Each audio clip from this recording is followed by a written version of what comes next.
In this video, we'll show you how to install the battery on your Primera Trio all-in-one portable printer. The optional lithium-ion battery can be installed to print or scan without the AC power adapter connected. Once installed, the battery is automatically used anytime the AC power cable is disconnected. First, locate the battery.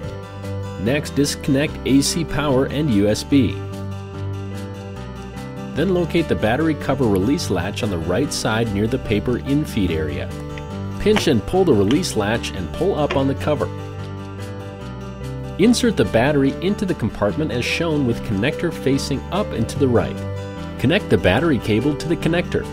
Make sure the cable is routed inside the correct notch. And replace the battery cover. Now your Primera Trio is ready to print using battery power. Visit PrimeraTrio.com for more information.